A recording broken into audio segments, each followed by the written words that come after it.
안녕하세요.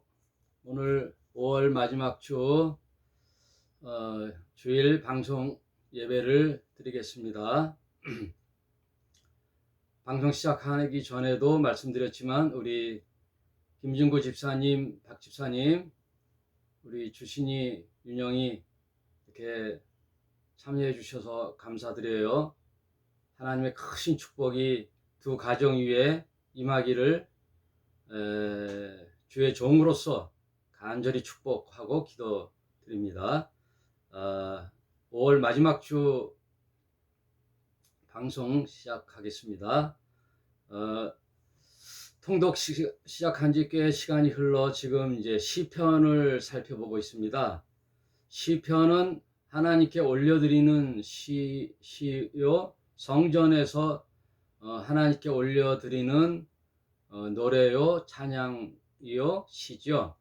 그래서 1편부터 150편이 수록되어 있는데, 다른 성경과 달리 1장, 2장이 아니라 1편, 2편 이렇게 시편은 편으로 얘기하죠. 그래서 150편까지 있는데, 오늘은 개인적으로 제가 가장 애송하는 시죠. 103편을 살펴보도록 하겠습니다. 시편 103편입니다. 시편 103편 다윗의 시라고 제목이 붙어 있네요. 다윗의 시는 참 감동적이죠.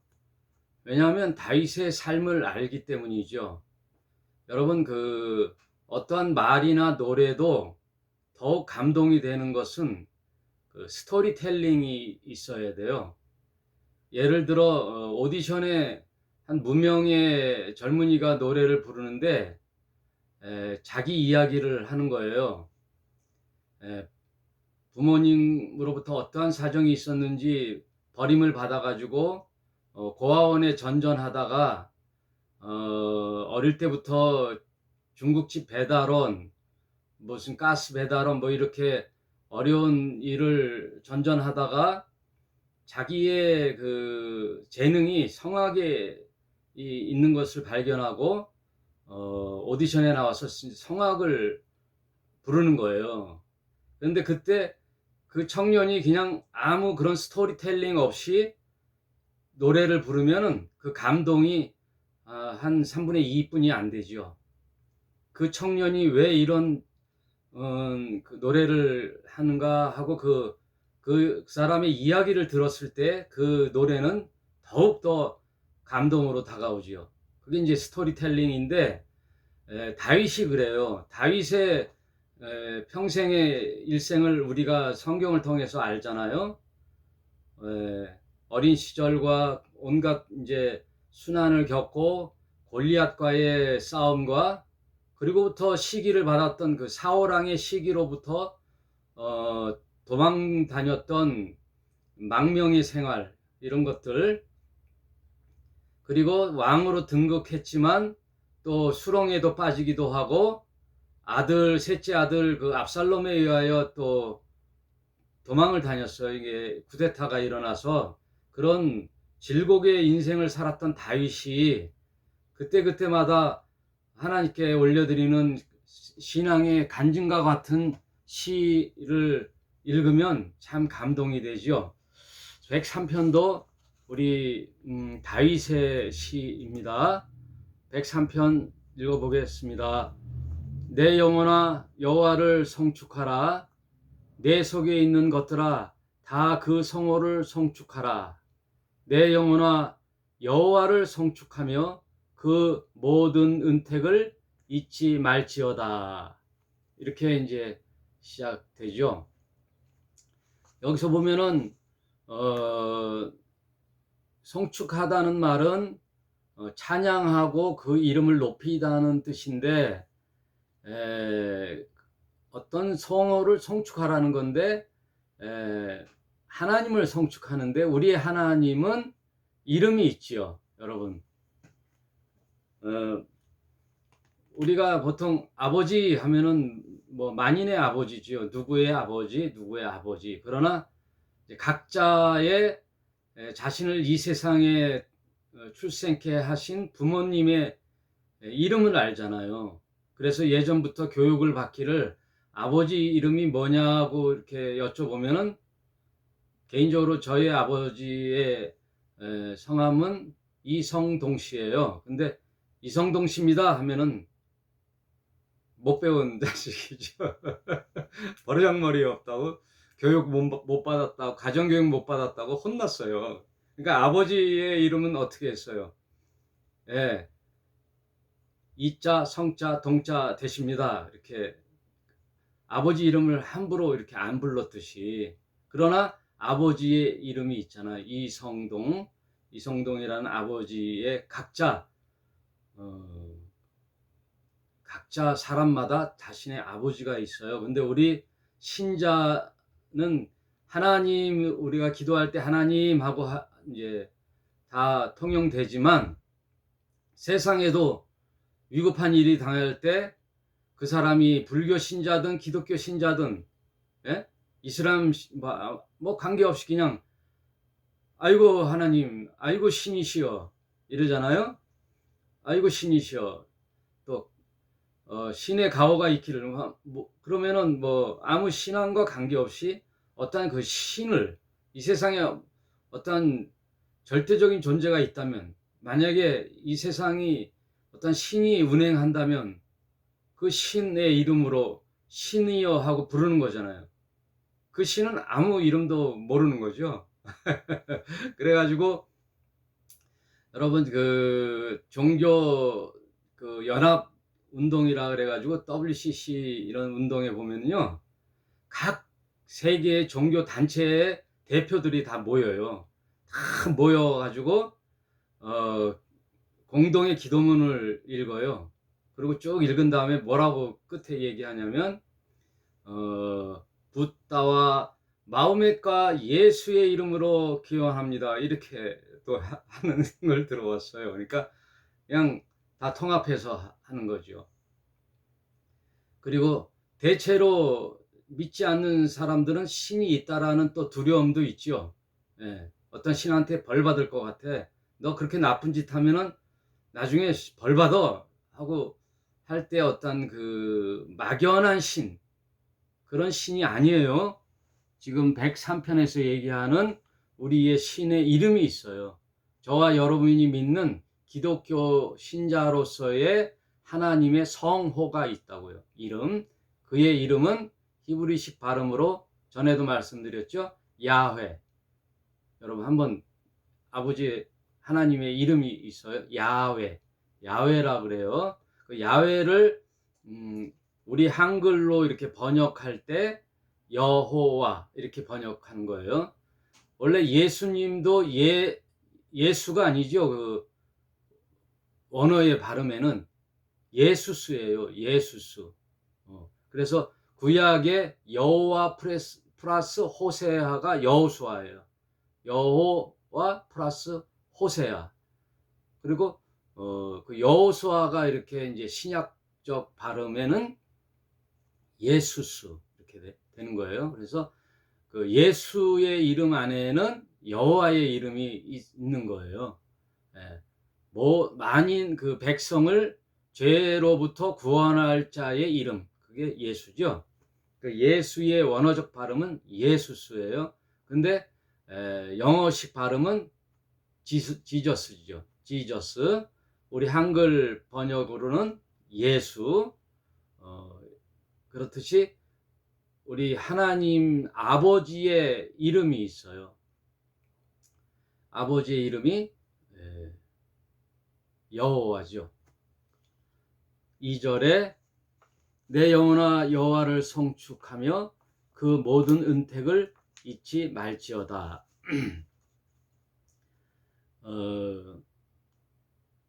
그 은혜와 왜 하나님을 찬양하고 그의 이름을 높이고 송축하며 그의 모든 은혜와 은택을 잊지 말지어다 하였느냐 하고 그 이제 밑에 서술을 하는 거예요. 3절 저가 내 모든 죄악을 사하시며 내 모든 병을 고치시며 그분이 내 모든 죄를 사하셨다는 거예요. 제일 그 은혜를 잊지 말아야 할 첫째 이유는 하나님, 여호와 하나님이 우리의 죄를 사하셨다는 거예요. 죄. 예, 가장 먼저 된 이유가 죄예요. 죄란 뭐냐?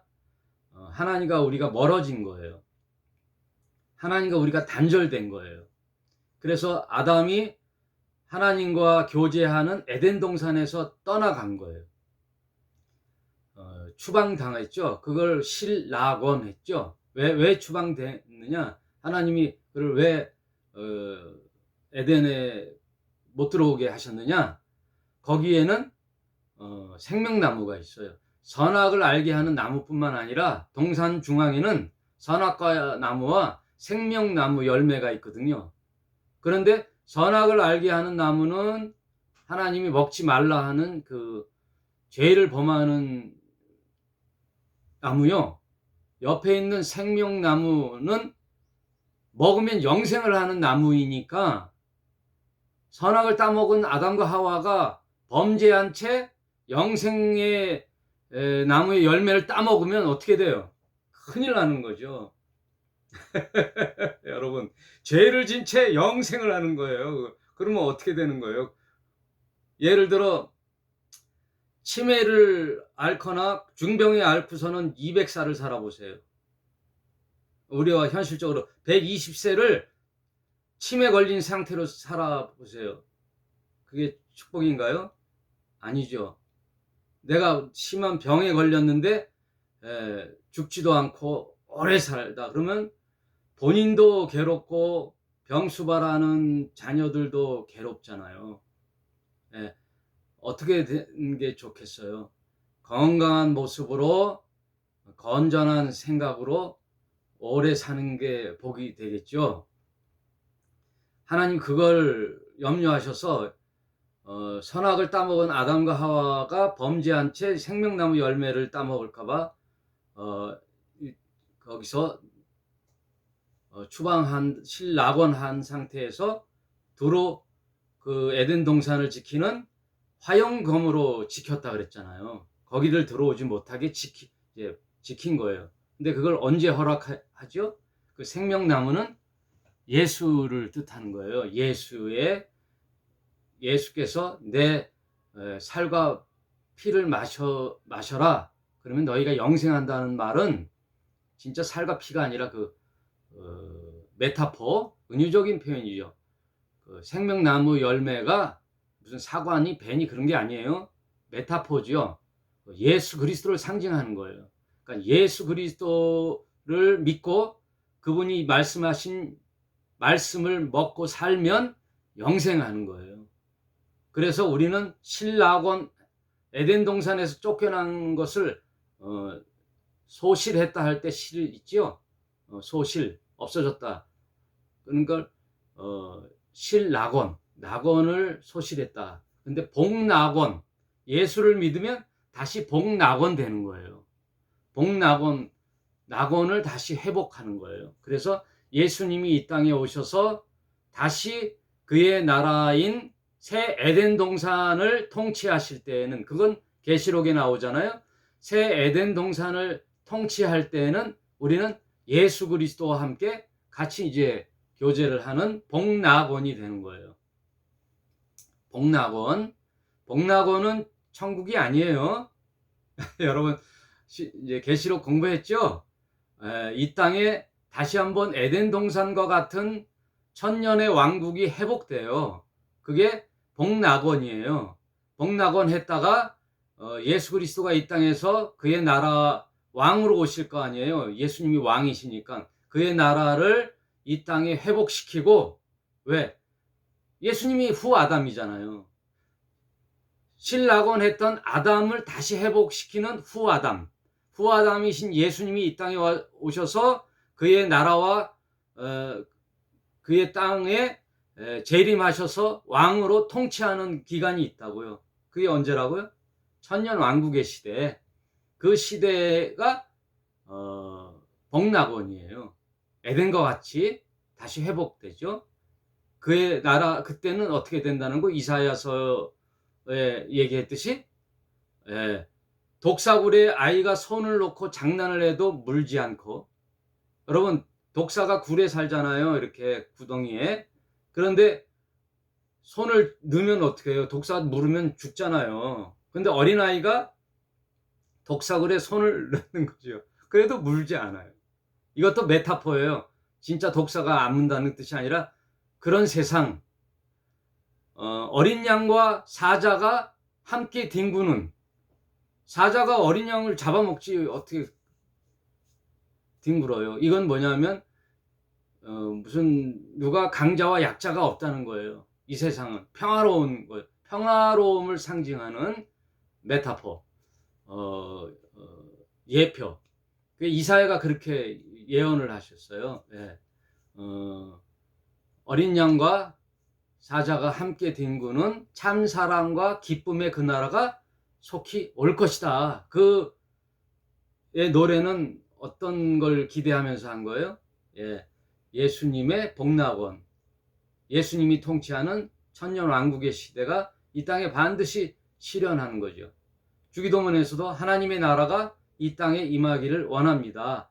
그래서 예수님이 이 땅에 다시 재림하셔서 그의 나라를 통치하는 기간이 있고, 그래서 이제는 하나님이 예비하신 아버지의 집이 있다 그랬죠. 요한복음 14장에 너희는 두려워 말고 걱정하지 말라. 내가 아버지 집에 아버지한테 가서 하늘의 아버지 집이 처소가 완성되면 나 있는 곳에 너희도 데리러 내가 올 것이다.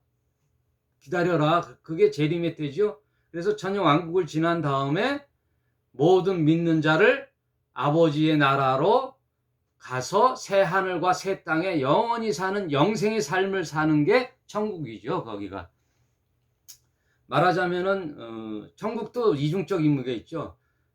하나님이 다스리는 곳이 천국이에요. 그럼 말하자면 이 땅도 지금 천국인데 천국을 맛보는 건데 실제 결정적인 천국은 그때 이루어진다.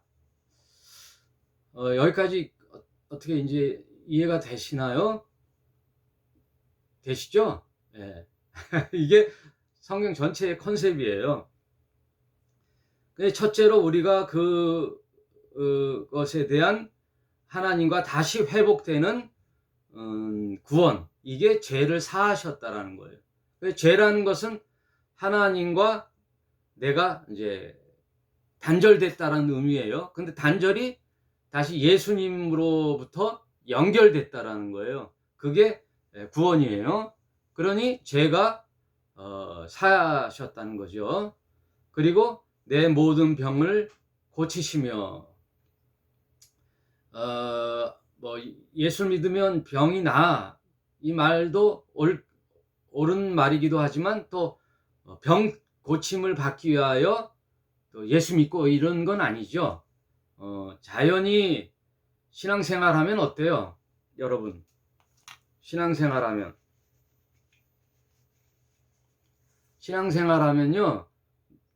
생활이 단순해져요. 여러분 잘 들어보세요. 예수 믿으면요 생활이 단순해져요. 그래서 복잡하지 않아요. 그리고 친구 따라 강남 가지를 않아요.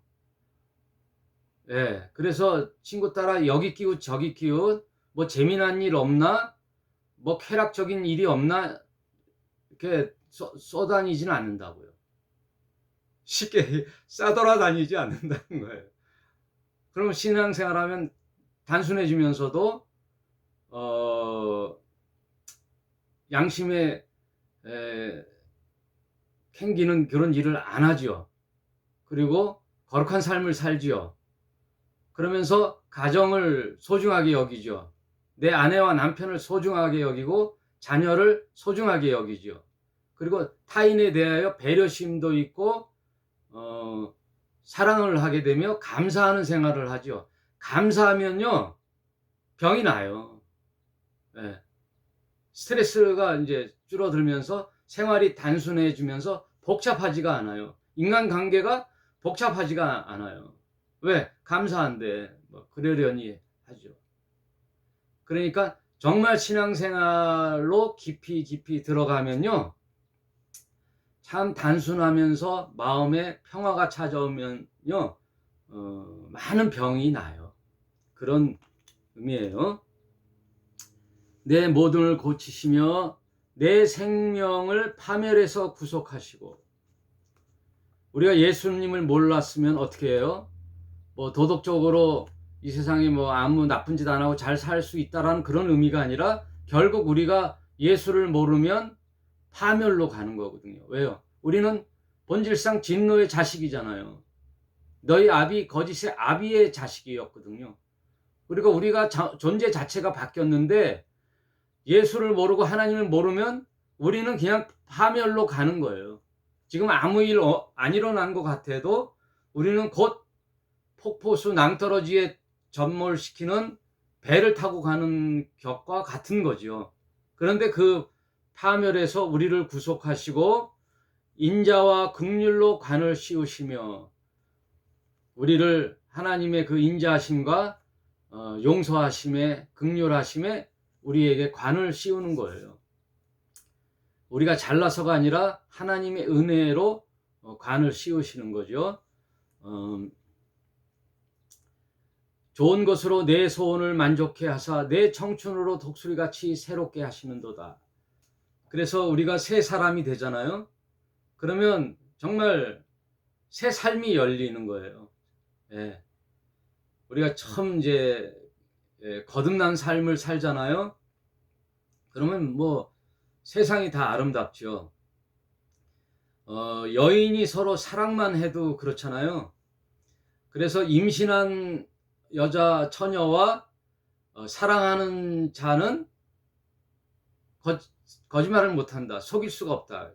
왜냐하면 표정에 다 나오잖아요. 표정에서. 임신한 여인은 뭘 해요? 입덧을 하잖아요. 입덧을 하니까 임신을 속일 수가 없고, 사랑하는 연인은 늘 콧노래가 나오고 입이 실룩실룩하죠. 미소가 나오고. 왜? 사랑하니까. 연애할 때. 예, 사랑하면은 입가에 미소가 생기고 모든 일이 행복하고 세상이 뭔가 자기 것 같죠. 다 그런 경험 있죠? 예, 처음 여인을 사랑할 때 이런 것처럼 내 청춘으로 독수리같이 새롭게 하시는도다. 예수님을 처음 만나 우리가 신앙생활하면 참 독수리가 새 힘을 얻어서 부리가 새로 나고 발톱이 새로 나고 깃털이 새로 나듯이, 그럼 독수리가 창공을 탁 차고 올라가죠. 그런 새 힘을 얻는 거죠. 6절, 여호와께서 의로운 일을 행하시며 압박당하는 모든 자를 위하여 판단하시는도다. 그 행위를 모세에게, 그 행사를 이스라엘 자손에게 알리셨도다. 이런 구원의 메시지를 우리가 이스라엘을 통하여, 또한 그 모세를 통하여 하나님이 알리셨다는 거예요. 8절, 여호와는 하면서 그 하나님의 그 정체성, 하나님은 이런 분이다라는 걸 말씀하시는 거예요. 우리가 왜 하나님을 찬양하고 예배하며 하나님께 감사하는데 그의 은택을 잊지 말아야 하느냐? 바로 하나님은 이런 분이라는 거예요. 8절, 여호와는 자비로우시며 은혜로우시며 노하기를 더디하시며 인자하심이 풍부하시도다. 하나님은 참 자비로우시고 은혜로우시며 노하기를 더디하시고 인자하심이 풍부하시도다. 우리 하나님이 이런 분이시죠? 우리가 이러니까 하나님을 믿는 거죠. 우리가 우리 행한 일을 알죠? 내가 무슨 구원받을 구석이 있나요? 내 60평생 돌아봐도 찌질이 못난 일을 많이 했죠. 하나님 앞에 구원받을 만한 구석이 하나도 없죠. 그런데 우리 하나님은 어떻게 해요? 자비로우시며 은혜로우시며 또 노하기를 더디하시며 인자하심이 풍부하시도다. 그래서 하나님께 감사하는 거죠. 지루하니까 제가 재밌는 얘기 하나 할까요? 저한테는 처형이 2분 계신데 우리 집사람이 셋째 딸이에요. 얼굴도 안 보고 데려온다는 게 셋째 딸이죠. 우리 집사람이 셋째 딸인데 큰 처형은 목사님의 부인 사모님이시죠. 그러니까 저랑 우리 집사람하고 이제 같이 목회자의 삶을 사니까 큰 처형네 내외와 저와 우리 집사람이 이제 자주 만나요.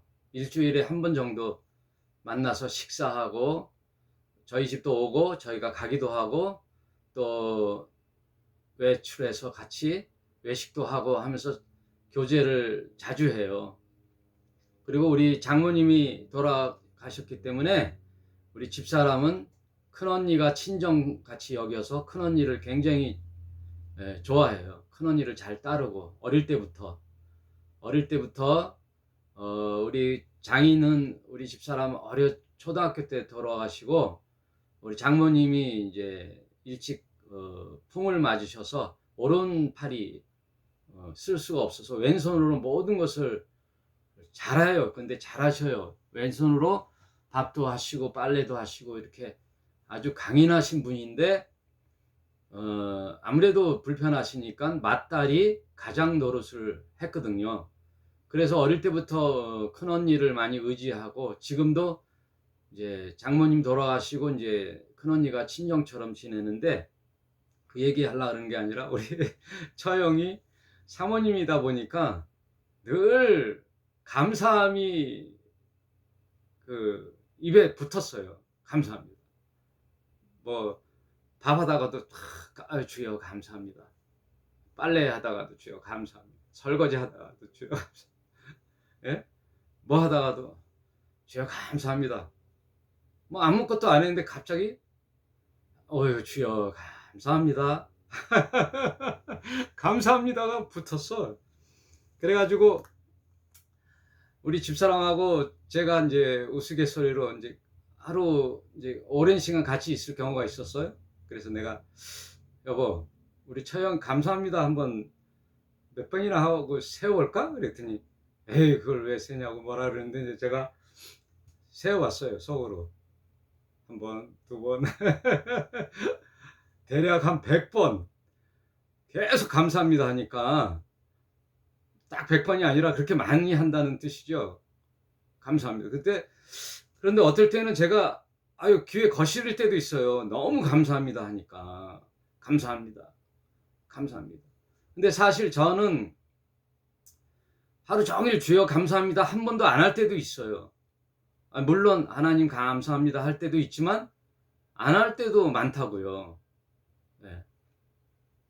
그냥 늘 하나님께 감사한 거지 꼭 입으로 주님 감사합니다 하나 하고선 어떨 땐 귀에 거슬리더라고요. 그 처형의 뭐라 그럴까 습관적인 감사.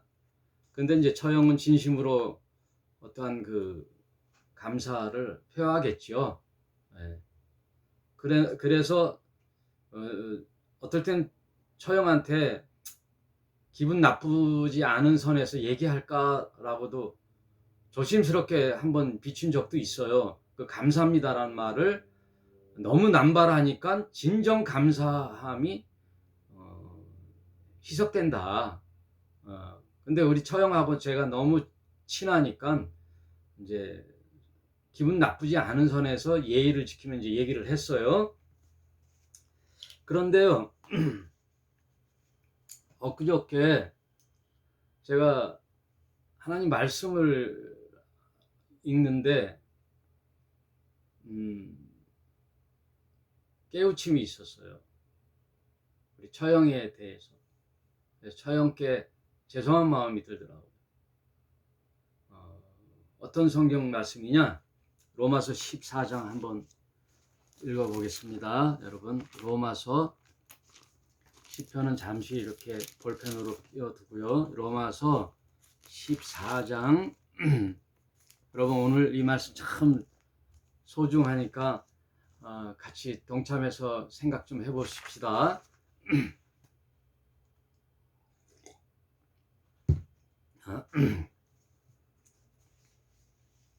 무엇이 이상문 목사를 이렇게 감동을 주게 했나 이 말씀 한번 묵상해 보겠습니다. 로마서 14장 1절입니다. 믿음이 연약한 자를 너희가 받되 그의 의심하는 바를 비판하지 말라. 어떤 사람은 모든 것을 먹을 만한 믿음이 있고 연약한 자는 채소를 먹느니라. 바울이 로마서에서 그 믿음에 관하여 이게 먹는 것을 얘기해요. 여러분 어린아이들은 젖을 먹지요. 그래서 시간이 좀 지나면 이유식을 하잖아요. 바로 이유식 하면 큰일 나지요. 그런 것처럼 믿음도 이렇게 성장 단계가 있다고요. 그래서 믿음이 연약한 자들은 갑자기 고기를 못 먹어요. 그런 비유예요.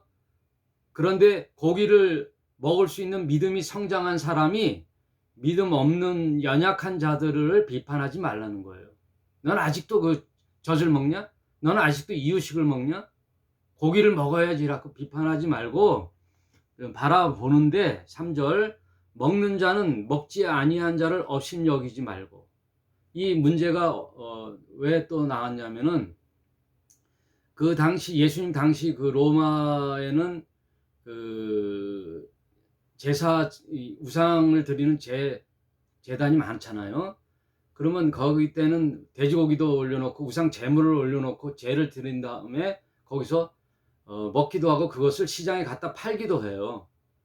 근데 우상에 드렸던 음식을 우리 그리스도인들이 먹으면 어때요? 불경하잖아요.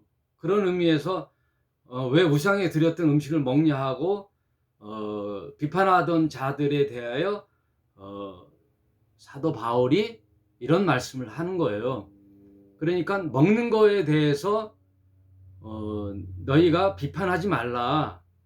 먹는 자는 먹지 아니하는 자를 업신 여기지 말고 먹지 못하는 자는 먹는 자를 판단하지 말라. 이는 하나님이 저를 받으셨습니다. 전후 사정 관계없이 믿음이 연약하든 믿음이 강한 자든 이거 다 하나님이 받으신 하나님의 자녀예요. 그러니까 믿음이 지금 초보 단계에 있는 자들과 성숙한 자들은 다 하나님이 받으셨는데 서로 비판하지 말라는 뜻이에요. 4절 남의 하인을 판단하는 너는 누구뇨? 그 섰는 것이나 넘어지는 것이 제 주인에게 있음에 저가 세움을 받았으니 이는 저를 세우는 권능이 주께 있음이라. 그 사람 보고 판단하지 말고 믿음이 연약하든 강한 자든 다 하나님 받은 자니까 그 판단은 주인에게 있다라는 거예요. 여기가 중요해요. 5절 그래서 혹 이날은 전날보다 낮게 여기고 혹은 모든 날을 같게 여기나니 이 말은 주일을 안식일을 말하는 거예요. 안식일. 일주일에 이 하루가 중요하다. 그래서 이 하루를 지키지 않은 자들을 뭐라 그러고 또 안식일만 중요히 여기고 나머지 날은 믿지 않는 신자같이 믿지 아니한 사람처럼 사는 그런 삶을 살면 안 되잖아요. 그러면서 하시는 말씀이 모든 날을 같게 여긴다는 거예요. 안식일이든 평일날이든 주님은 모든 날이 나의 것이라는 거예요. 네. 여기서 주일 성수가 깨지는 거예요. 여러분 음식처럼 먹는 자나 먹지 않는 다 하나님 받았는데 어떤 날 일요일을 중히 여기는 자로 안식일로 드리든지 토요일을 드리든지 모든 날이 같은 날인데 이날만이 하나님의 날이다라는 것을 이제 깨는 성경 구절이에요. 각각 자기 마음에 확증할지니라. 나를 중히 여기는 자도 주를 위하여 중히 여기고 그런 목적이 어디에 있느냐? 후반절에 있는 거예요. 먹는 자도 주를 위하여 먹으니 이는 하나님께 감사하며 먹지 않는 자도 주를 위하여 먹지 아니하며 하나님께 감사하느니라. 먹든 먹지 않든 이제는 주를 위하여 사는 삶으로 자신의 삶을 드렸으니 안식일이든 주일이든 평일이든 이제 자유하여 내 삶을 다 드렸는데 무슨 날이 중요하고, 돼지고기를 먹든 안 먹든 순대를 먹든 안 먹든 그게 관계없다는 거예요. 예? 자신의 믿음의 분량대로, 예, 그렇다고 그렇지 못한 자를 면박 주거나 비판하지 말고, 주일에 참석 못한 자면 또 그를 위하여 기도해 주고 기다려 줄 줄 알고, 나는 주를 위해 이렇게 일했는데 자랑할 것도 없고, 그러니 모든 것이 다 감사한데 왜 그렇느냐? 그게 이제 후반절에 나와요. 7절, 우리 중에 누구든지 자기를 위하여 사는 자가 없고 자기를 위하여 죽는 자도 없도다. 우리가 살아도 주를 위하여 살고 죽어도 주를 위하여 죽나니 그러므로 사나 죽으나 우리가 다 주의 것이로다. 사나 죽으나 사나 죽으나. 이제 목사 이상문, 인간 이상문, 이렇게 살든 저렇게 살든 다 주님을 위한 것이니까 죽든 살든 다 주님의 것이에요. 제가 이제 내 인생이 없는 거예요. 다 주님께 드렸어요, 저는. 그러니 누가 어떻든 비판하지 말라는 거죠. 그래서 이 말씀을 가만히 묵상하는데, 우리 처형이 하루에 100번 감사함을 하든지 1000번을 감사함을 하든지, 예? 그는 그를 위하여 자기의 소신대로 감사하면서 사는 거고, 내가 뭐 귀에 거슬릴 게 뭐 있어요. 예. 이렇게 감사 안 하는 사람보다 낫죠. 이 말씀을 딱 들으니까 그렇네 그러면서 제가 뉘치게 됐어요. 그래서 어떤 사람이든 수용할 수 있는 사람이 돼야 되겠다. 예. 그 사람은 아직 믿음의 깨우침이 저 정도고 이제 곧 성장할 것이다 하고 또 봐주고, 또 그렇다고 믿음이 강하여 고기도 씹어 먹을 수 있는 믿음이 됐다고 자랑할 것도 없고 자만할 것도 없고, 겸손하고 온유하여 모든 것을 수용할 수 있는 그런 말씀이 딱 다가오는데, 오늘 시편 103편을 읽으니 그런 분이 누구시다고요? 우리 여호와 하나님이시죠. 여호와 하나님은 자비로우시며 은혜로우시며 노하기를 더디하시며 인자하심이 풍부하시도다. 그래서 베드로후서 3장 8절에 이런 말씀이 있어요. 사랑하는 자들아, 주께는 하루가 1000년 같고 1000년이 하루 같은 것 이 한 가지를 잊지 말라. 주의 약속은 어떤 이는 더디다고 생각하는 것 같이 더딘 것이 아니라 오직 너희를 대하여 오래 참으사.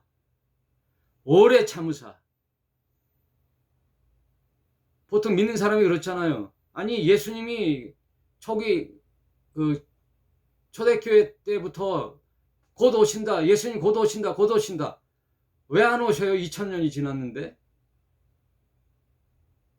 심한 말로, 하나님 지금 장난하시는 겁니까? 기다리다 목 빠지겠어요. 왜 안 오셔요? 하는데, 우리 생각하고 하나님 생각하고는 땅과 하늘의 차이죠. 하나님은 왜 이렇게 더디 오시느냐고요? 오직 너희를 대하여 오래 참으사 아무도 멸망치 않고 다 회개하기에 이르기를 원하시느니라. 예? 예수님이 20년 전에 왔으면 우리 김진구 집사님 구원 못 받았어요. 그죠? 예? 빨리 오셨으면 해서 20년 전에 예수님을 모르던 분이 있었는데, 우리 김진구 집사님, 예? 10여 년 전부터 억지로 우리 민지 엄마 이렇게 손 붙잡고 교회나 그럼 가볼까 하고 슥 왔을 때가 눈이 선하죠. 우리 김준구 집사님. 예? 우리 김준구 집사님이, 제가 우리 집사람하고 어떤 또 생활에 좀 도움이 될까, 또 전도의 방편으로 할까 하고 교회 밑에 돈가스 집을 잠시 했었죠. 1년 정도 했는데 거기에 우리 단골 손님으로 우리 민지네 가족이 왔죠. 지금 민지가 대학생인데 민지가 초등학교 2학년 때, 우리 민용이가 유치원 다닐 때. 근데 우리 그 돈가스 가게에 금요일마다 우리 김중구 집사님하고 민지네 가족이 우리 식구처럼 이렇게 와서 식사하고, 토요일도 있고 이제 주일날 쉬니까 그때 거기 와서 저녁 시간을, 거기서 저녁을 때우면서 시간을 보내면서 담소도 하고 참 친하게 지내는데, 알고 봤더니 여기 운영하시는 분 내외가 목사였다. 근데 목사같이 안 느꼈다. 그냥 이웃집 형님 같았다. 그래가지고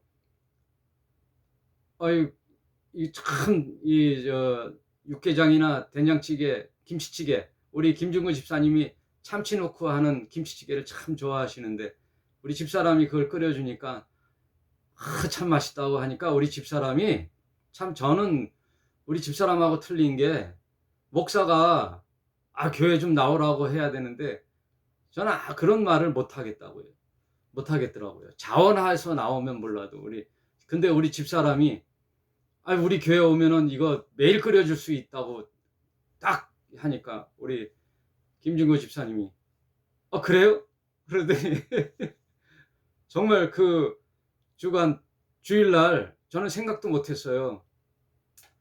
예배 드리고 있는데 뒤에서 11시쯤 문이 삑 열리더니 우리 김준구 집사님하고 우리 박 집사님, 민지, 민용이 네 가족이, 한 가족이 4명이 쑥 들어오는 거예요.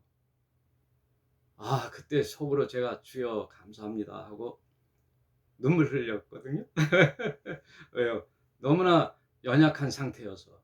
제가 개척하고 한번 부흥하다가 또 꺾여가지고 이쪽으로 80평에서 목회하다가 부계동에 30평으로 왔거든요.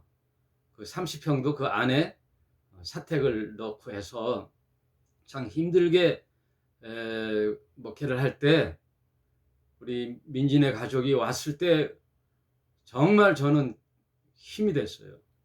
하나님께 막 너무너무 감사했는데, 그로부터 지금까지 정말 변함없이 한 가족, 우리 민지네 박 집사님, 우리 김진구 집사님, 민지, 민용이, 우리 하나님께서 꼭 그들의 이름을 기억해 주시길 바랍니다. 아까도 말씀드렸지만 너무나 감사드리고, 정말 주의 종이 마음을 다하여 축복해 주고 싶어요. 주의 종이 이렇게 기쁘고 감사한데 하나님이 얼마나 그 가정을 유심히 볼까요? 네.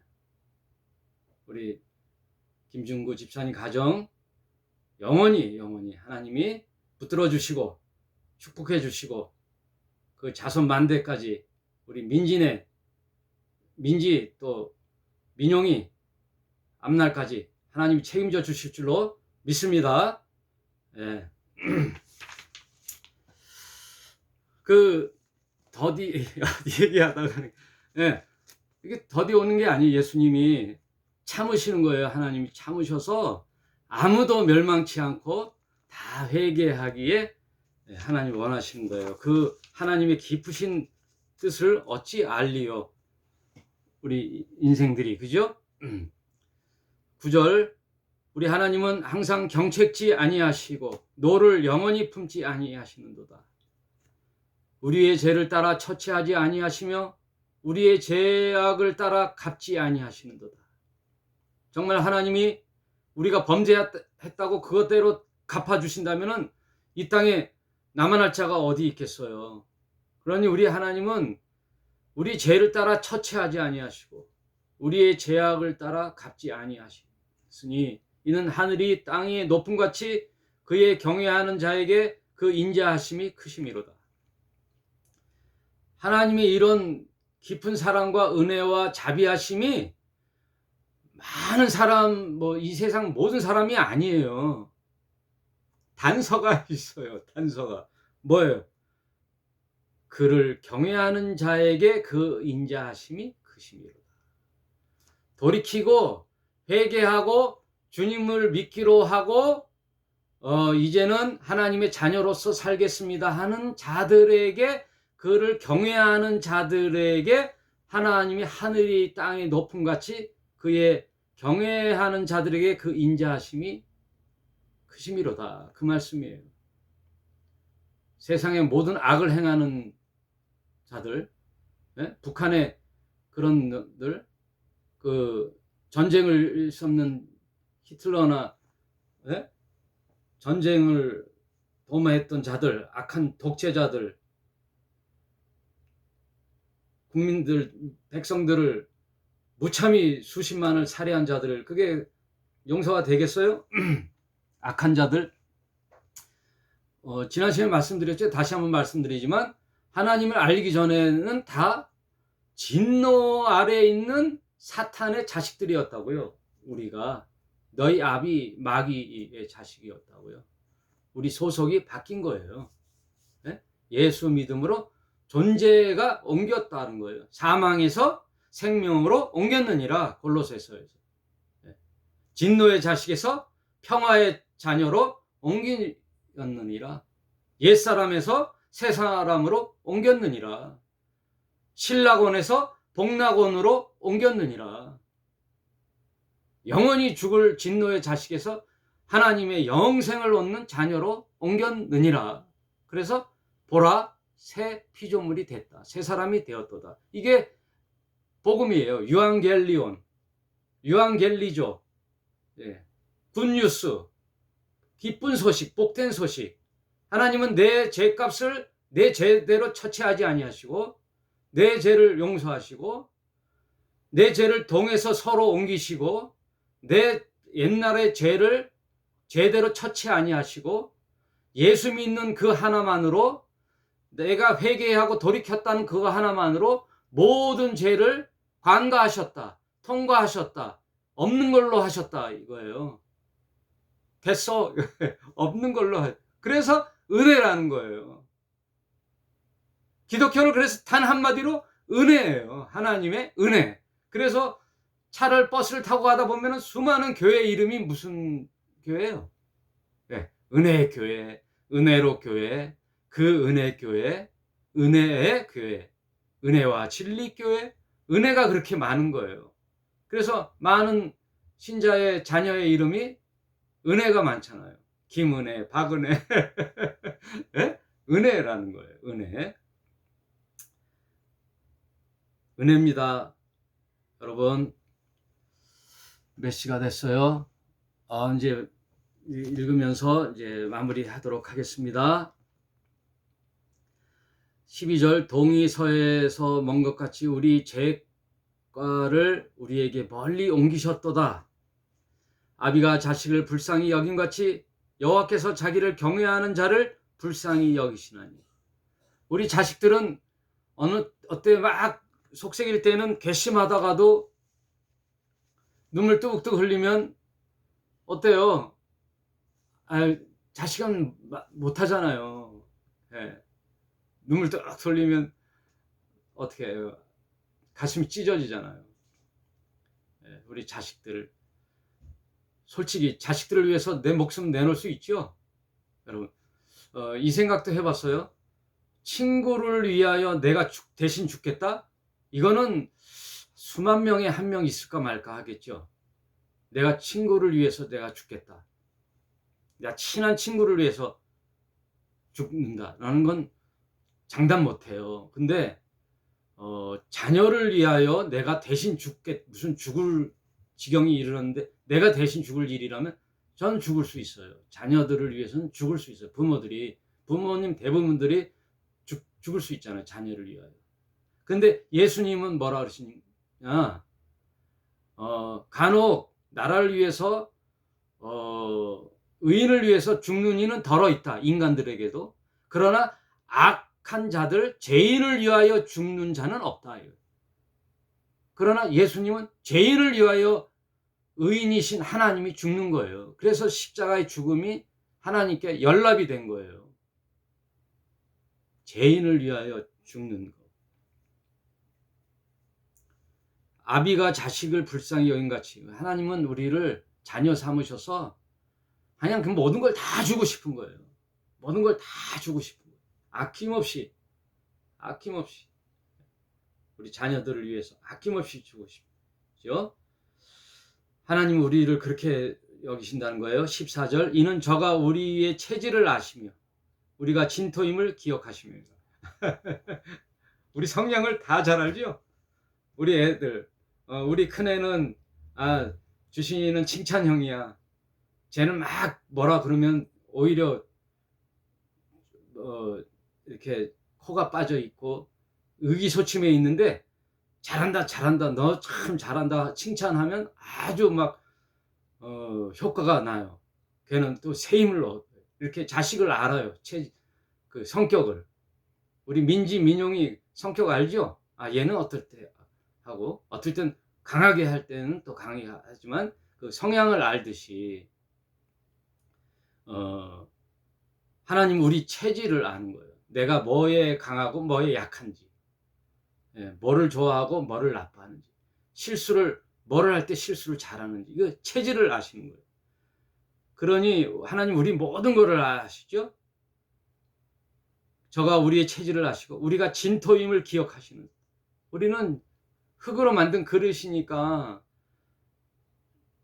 쉽게 무너지고 깨지고 하다가도 또 의기소침해 있고 신앙생활에 또 기복이 있죠. 그런데 하나님 그것만도 다 아신다는 거예요. 진토임을 기억하시미로다. 인생은 그날이 풀과 같으며 그 영어가 들의 꽃과 같도다. 정말 인생은요 많이는 안 살아봐도 62세가 됐는데 살아보니까요 뭐 별거 없더라고요. 다 풀이 막 그냥 쌩쌩하게 하다가 뭐 태양만 좀 한낮 띄어도 푹 죽잖아요. 그날의 풀과 같으며 그 영화가 들의 꽃과 같다. 들꽃이 금방 또 시들잖아요. 지금 6월달 장미가 아주 찬란하잖아요. 그 장미가 시들어봐요. 얼마나 보기가 안 좋은지. 예? 아주 보기가 안 좋다고요. 특히 그 아름다웠던 장미가 막 시들으면. 그래서 건불 10년 화무 11홍 열흘 붉은 꽃이 없고 권력 10년 가는 권력이 없다. 문재인 정권이 권력이 또 한 번 해먹을 것 같아서 10년 해먹을 줄 알았는데 웬걸 5년 만에 정권이 바뀌었죠. 그래서 윤석열 정부가 탄생했는데 윤석열 뭐 그 권력이 오래 갈 것 같나요? 또 다 제 편 챙기나요? 명심해야죠. 금방 바뀌어요. 이제는 우리 국민이요 아주 높은 수준에 와서 다 정치 평론가들이 다 됐어. 예? 종편들이 많고 아주 듣는 이 SNS가 많고 지식이 평준화가 돼가지고요. 딱 대통령 한마디면 저 사람 하고 딱 평가가 나온다고요. 예? 제 편만 알고.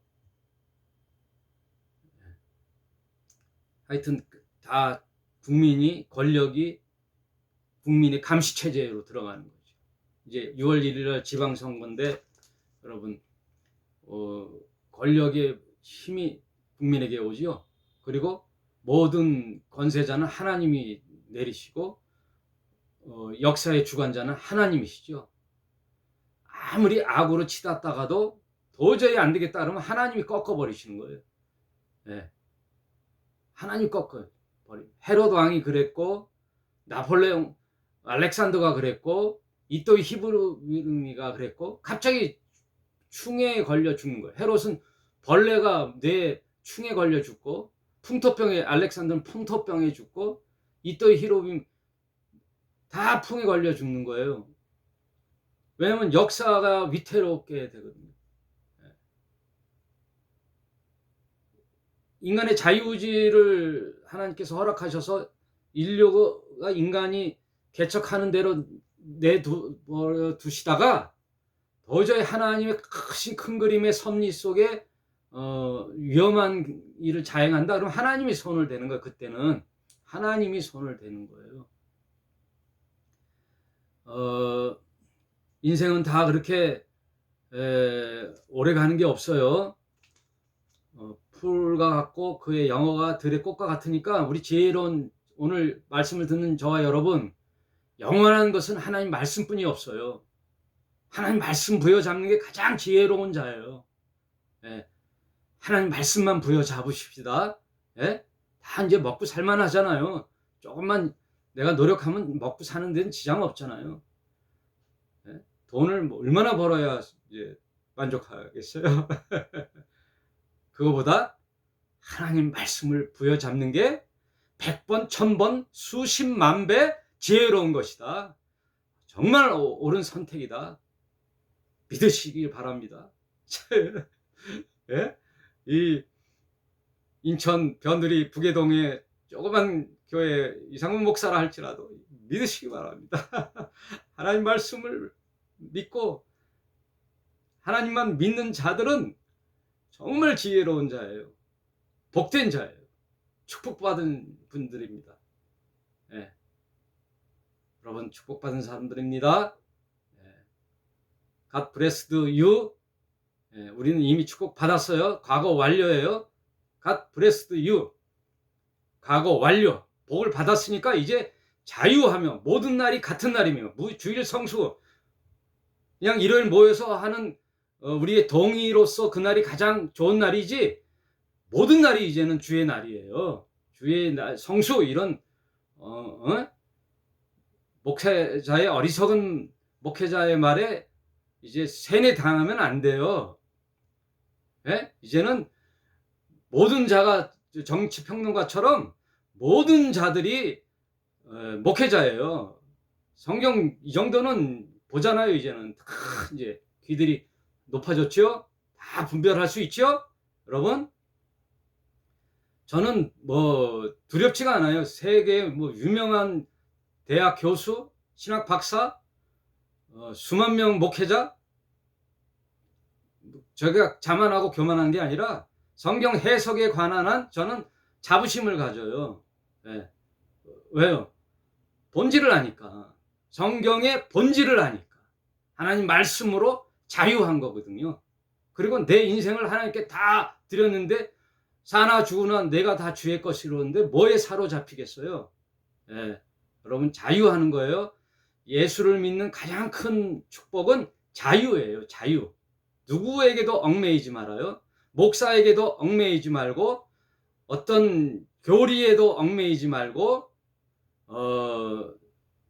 11조 이런 데 얽매이지 말고 교회 전통으로 내려온 거에 얽매이지 말고 세뇌당하지 말고 예수만 믿고 자유하고 내 자녀 가정 사랑하고 이웃을 위하여 빛과 소금으로 사는 것, 이게 시작이요 끝이에요. 예수를 나의 주님으로 믿고 세상에 나아가 빛과 소금으로 살려고 다짐하고 내 아내와 남편을 공경하며 내 자녀를 사랑하고 이웃을 사랑하는 그런 일을 애쓰며 사는 것, 이게 기독교의 시작이요 끝이에요. 다른 그 어떤 것도 현혹당하지 마십시오. 믿습니까? 오늘 여기까지 하겠습니다. 하나님의 은혜에 감사하는 저와 여러분이 되시기를 바랍니다. 한 주간도 승리하십시오. 감사합니다.